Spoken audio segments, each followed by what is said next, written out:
Now we getting into it. You feel me? So look, man, bang the like button. Bang that subscribe button. You see them on the screen. Yeah, them right there. Hit the like and subscribe, man. Hit that right there. Now we about to get started with our story. What's up, my people? You're now tuned in to Me TV. Now, we gonna bring you all the stories about the stories that we need to bring you stories about. You feel me? So, that's what we gonna do. Some stories might be good, some stories might be tragic, but hey man, that's how these stories go. I don't make it up. Right now, the search continues for a man New Orleans police say shot and killed a woman on Iberville Street, then drove to Middle Tennessee, where police there say he shot a police officer. It's a shocking case now that has gone across the state. Law enforcement officers all over the Southeast looking for the man that's on your screen right now. This is 32-year-old B.J. Brown.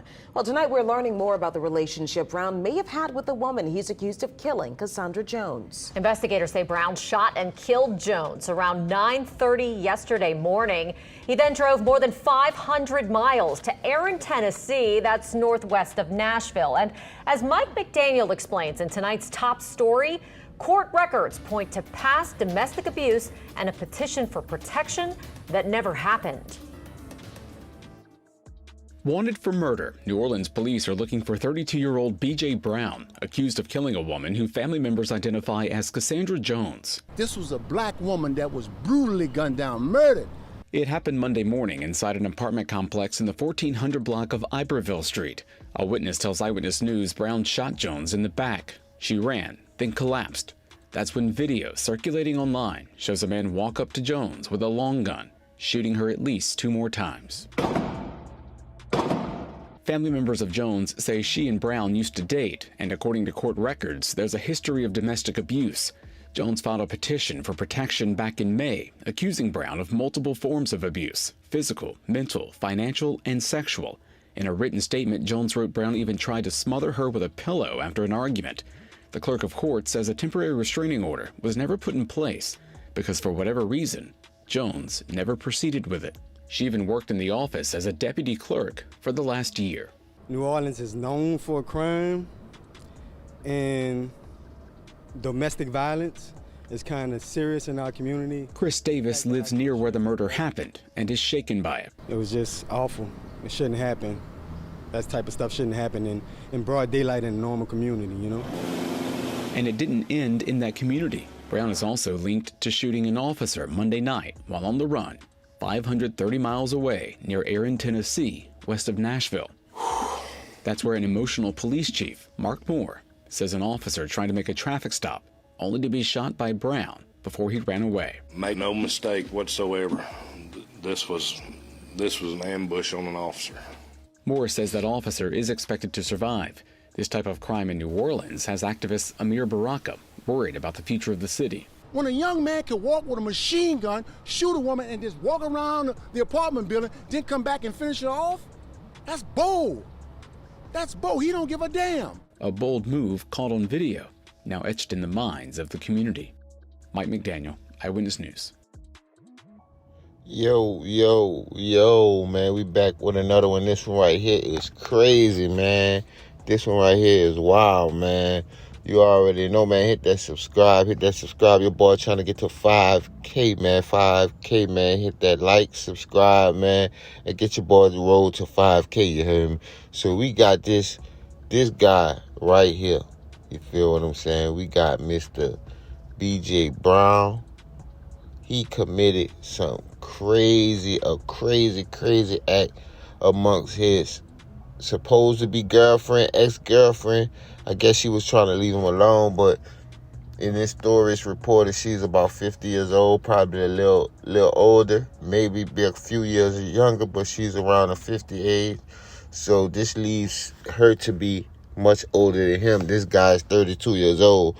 And man, let me tell you something. Yeah, man. Like, being from New Orleans, I can say this for sure. These guys is not in tune with their manly emotions. You feel what I'm saying? A lot of guys down there in Louisiana, in New Orleans, they feel like they can't break up with a woman. They gotta be on some, the quote that we use nowadays, death row records. You sign a death row. That's how dudes in New Orleans think for real. But this is a tragedy, man. The way that he murdered this lady was very uncalled for. This has shown this guy is very unstable. And not just that, look at how many times she reported this guy to the police. To the police, she reported him many and plenty of times to where it's a history. It's a long history there for many years of different types of abuse. Verbal, mental, physical, financial, all these types of abuse, as they said on the news report. And still, this man was able to roam free.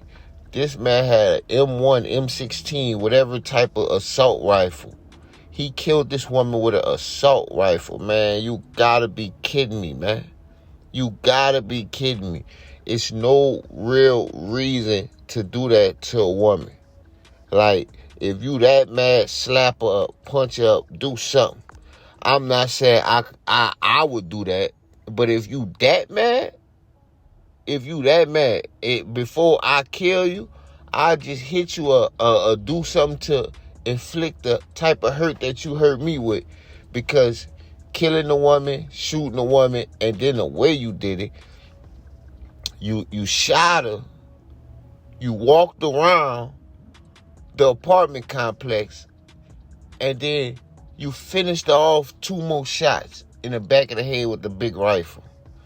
Man, they probably had to have a closed casket funeral for this lady, man.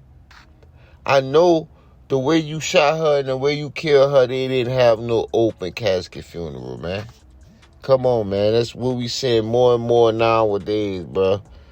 Men killing these women for whatever reasons, as it always be behind emotions. Like, I'm not saying these guys right. I'm not saying I agree with these guys. You feel what I'm saying? But when you see these red flags, you run at the beginning and get far away. You feel what I'm saying? You run at the beginning and you get far away. Point blank, period. And another thing, if you don't see these things, if you don't see these red flags, you feel what I'm saying? And the situation arise, you got to have a definite for sure escape plan. Do not lead these guys on. Do not go back and get with them if you know you're not going to stay with them. Playing with these guys' emotions is not going to get it. It's not going to get it. These guys are weak. Every guy in the man and hold his emotions intact as they need to. You feel what I'm saying? This is a wild and crazy story, man. He took this lady out like she was in the military, like he was in the military, stalking somebody that did something extremely wrong. Like, this is a wild story, man. Down there in New Orleans, the guy did this. He was in the Ivoryville, then he left, was on the run, and was caught in Erin, Tennessee, where he shot a police officer. Now, I don't know if this police officer died or this police officer didn't, but it's for sure that he shot a police officer for sure. So I guess he was just wilding. He was just wilding out after he know he killed the lady. He was just wilding out after that, man. But let me know what you think about this story, man. It's a wild story, man. Like, comment, subscribe. Get your boy to that 5K, so hit that subscribe, you heard me? Let me know what you think in the comments about this story, man. It's a wild one, you heard me? And I'll be back with another one on Me TV, you heard me? Yeah.